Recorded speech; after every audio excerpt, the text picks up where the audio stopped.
Bonjour, je suis Didier Mazier et dans cet épisode, nous allons à partir d'une image certes d'excellente qualité, essayer d'obtenir quelque chose qui soit beaucoup plus fort et beaucoup plus typé. Les photos sont belles, mais la plupart du temps, elles sont assez neutres. Alors nous allons beaucoup travailler avec les filtres, nous allons beaucoup travailler avec les calques, nous allons beaucoup travailler avec les objets dynamiques, et pour commencer, nous allons créer un objet dynamique. L'intérêt d'un objet dynamique, c'est que lorsque nous appliquons des filtres à cet objet dynamique, nous pourrons revenir sur ces filtres. Alors la première chose que nous allons faire ici, c'est de désaturer cette image. Nous allons cliquer sur teinte saturation et nous allons réduire la saturation de l'image. Nous allons laisser un peu de couleur. Le calque 0, qui est le calque de notre image de base, nous allons cliquer dessus et nous allons le dupliquer avec CTRL J sur PC, commande J sur Mac. Nous allons obtenir une copie. En ce qui concerne cette copie, nous allons lui appliquer un filtre. Et le filtre que nous allons appliquer va être un filtre de passe haut. Nous allons pouvoir déplacer ce curseur. C'est pas très important de se tromper, puisque comme c'est un objet dynamique, une fois qu'on aura obtenu cet effet, nous pourrons ici à tout moment, en recliquant ici, le modifier. En ce qui concerne ce calque, nous allons demander à ce que le mode de fusion soit un mode de fusion d'incrustation. Et vous voyez qu'en fait, on a fortement renforcé tout ce qui était contour pour donner une forte pêche à cette image. Pour continuer à renforcer l'effet, nous allons reprendre le calque de base, nous allons le redupliquer, donc toujours CTRL J, commande J. Nous allons positionner ce calque au-dessus des trois autres, et nous allons appliquer ici sur ce calque un calque de réglage noir et blanc. Et nous voulons que ce calque de réglage noir et blanc, que nous allons pouvoir éventuellement modifier, s'applique uniquement à ce calque. Pour ce faire, nous allons appuyer sur la touche Alt ou Option sur Mac, et nous allons cliquer à la lisière entre les deux calques, et vous voyez que maintenant ce noir et blanc s'applique uniquement à ce calque. Alors pour pouvoir ensuite appliquer un mode de fusion, nous allons prendre ces deux calques et nous allons créer un groupe. Donc en sélectionnant les deux calques et en faisant un clic droit, nous allons faire un groupe d'après les calques. Et nous avons ici un groupe qui est groupe 1, qu'on pourrait appeler noir et blanc. Voilà, et là on a un groupe. Et sur ce groupe, nous allons pouvoir appliquer un mode de fusion. Par exemple, appliquer le mode de fusion incrustation. Et vous voyez qu'à partir d'une image qui était une image au départ sympathique mais assez banale, nous avons désaturé, puis nous avons un filtre passe haut avec une incrustation, et nous avons ensuite une incrustation. Alors, évidemment, à tout moment, nous allons pouvoir modifier les différents éléments. C'est-à-dire que ici, si je trouve que le noir et blanc est beaucoup trop violent sur les rouges, je vais pouvoir faire toutes sortes de modifications. Alors là maintenant où ça peut sembler acrobatique à des gens qui sont un peu novices sur Photoshop, c'est que nous pouvons prendre la totalité de ces calques et considérer que pour la totalité de ces éléments, donc en les sélectionnant tous, ils se comporteront comme un objet dynamique, c'est-à-dire comme un seul et même élément. Vous voyez que maintenant on n'a plus qu'un seul et même élément. Donc si on a des choses à modifier sur les éléments qui le constituent, il faudra double-cliquer dessus, il s'ouvrira, on fera les modifications, on refermera, on enregistrera et on reviendra. Et maintenant ici, on va pouvoir appliquer d'autres filtres, notamment un filtre de flou, parce que mon idée ici est de flouter le fond.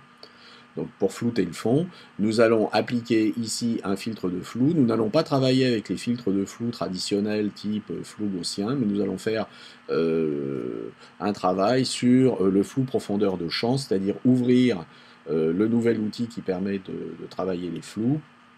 Demander un bokeh. Donc le bokeh, c'est un système qui va vous générer des petits ronds dans l'arrière-plan, différentes couleurs. Et puis voilà, là on a géré notre flou. Alors une fois que c'est fait, on fait OK. Et vous voyez que ce filtre de flou est un filtre qui s'applique ici et qui est un filtre dynamique. Comme tous les filtres dynamiques, ici vous avez un masque sur ce filtre. Donc on va pouvoir faire réapparaître maintenant le personnage central en masquant le filtre à l'endroit où le personnage central est situé. Il suffit de sélectionner ce filtre, Ici, on constate qu'il est sélectionné. Et nous sommes dans un système de pochoir. Donc, à partir du moment où on aura une couleur noire et on peindra en noir, le filtre ne s'appliquera pas à l'endroit du noir. Donc, on va prendre un pinceau avec une taille suffisamment importante pour pouvoir travailler. Et puis, on va faire apparaître le personnage central de manière rapide et spectaculaire. Si vous voulez éviter l'effet de halo, il faut que vous débordiez légèrement, sauf peut-être à l'endroit où quelqu'un derrière se positionne, puisqu'on est dans des couleurs qui risquent d'être assez similaires. Voilà, donc là on va avoir notre personnage qui apparaît.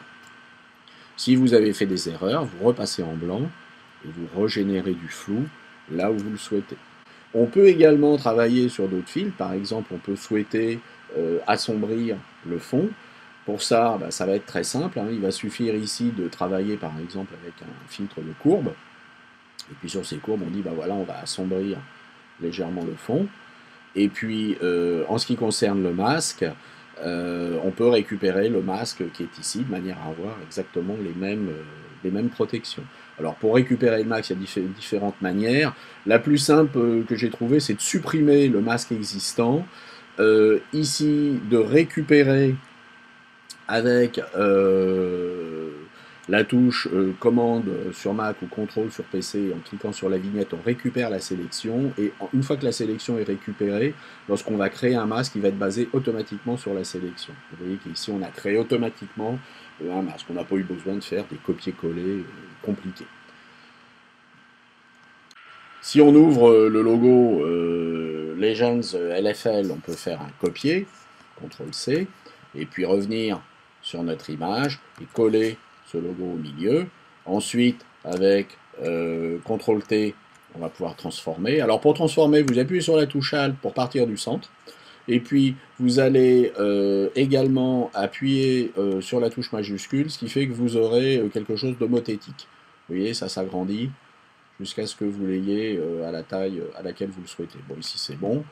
Alors vous allez me dire, la qualité n'est pas là. Oui, mais on s'en fiche un peu que la qualité soit pas là, parce que de toute façon, ça va venir en arrière-plan. Donc nous allons ici maintenant passer en superposition. Nous allons réduire l'opacité.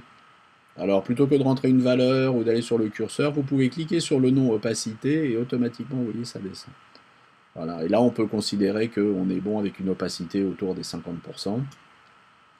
Et nous allons de la même manière récupérer ici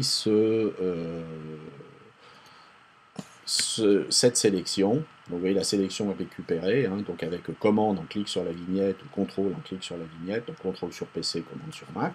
Et puis ici, avec la sélection activée, nous allons mettre un masque en place, et vous voyez que notre personnage se trouve devant maintenant le logo. Alors là, on va pouvoir affiner légèrement le logo de la même manière qu'on l'a fait tout à l'heure, avec un pinceau, et puis là où on va peindre en blanc, le logo va apparaître. Et on a intérêt à le faire peut-être apparaître un petit peu plus que l'autre fond. Au final, vous voyez que nous avons une image qui est maintenant une image qui est extrêmement forte par rapport à ce qu'on avait au départ, et que on pourra l'utiliser pour des publicités ou annoncer, dans le cas de la LFL, annoncer des matchs. Voilà, je vous souhaite à tous un excellent photoshopping et à très bientôt. Au revoir.